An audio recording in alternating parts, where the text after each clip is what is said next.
One major player in the region we did not see at those peace talks in Egypt was Iran. And that's because for decades, the Islamic Republic has supplied Hamas with weapons, training, money, and intelligence. Even though Hamas is greatly diminished now, there are already reports that its grip on Gaza is still there, carrying out public executions and defying the international community. And even while speaking in Israel during yesterday's historic deal, President Trump once again focused on Iran, saying that they're tired of war and they too should come to the table when they're ready for a deal. There's nothing that would do more good for this part of the world than for Iran's leaders to renounce terror, stop threatening their neighbors, quit funding their militant proxies, and finally recognize Israel's right to existence. They have to do that. And to Iran, and as you know, this is not said out of weakness. There's no weakness. But I'm going to say this, that we are ready when you are, and it will be the best decision that Iran has ever made. And it's going to happen. It's going to happen. Well, my next guest supports the notion that for the first time in nearly 4 decades, Iran could be on the cusp of a change of leadership, and that would clearly change the game for Hamas in the Middle East.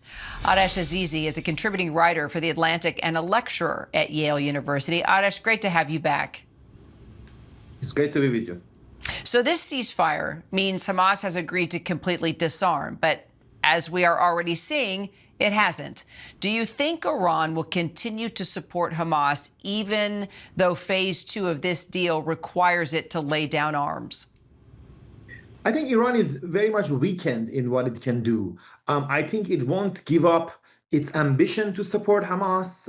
The networks that is there, they're going to continue to be there. But the influence of Turkey, Qatar, and Egypt on Hamas will be simply a lot more. And Iran's support for Hamas was part of this whole axis of resistance that has really collapsed in many ways.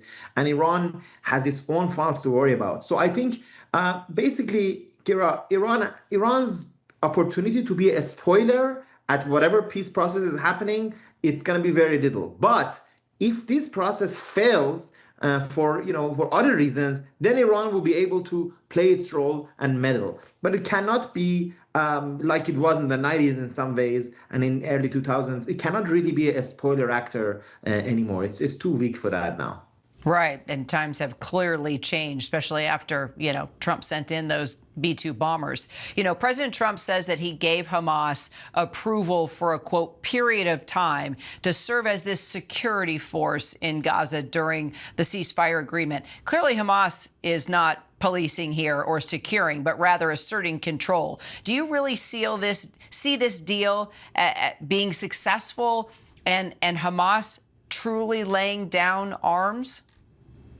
It's going to be very difficult. Hamas's entire ideology is about having arms, and this phase 2 is going to be very difficult. It's very dangerous. If Hamas does something, Israel will need the slightest of excuse to go back in there and take drastic action and for the forced ceasefire to basically collapse.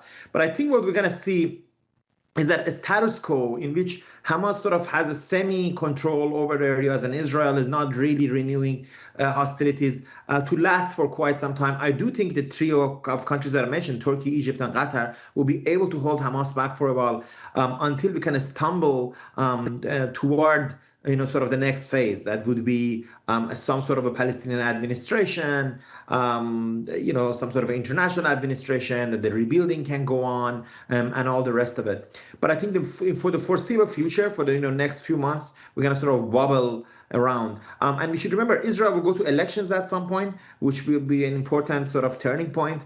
And look, Hamas has always been a organization that has different wings.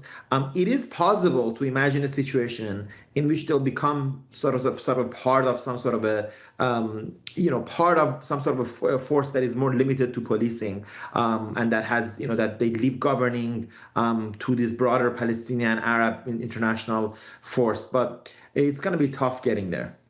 Let's talk about the image of yesterday. All those world leaders from 20 different countries right there standing up with Trump in Egypt with that Peace 2025 structure in front of all of them.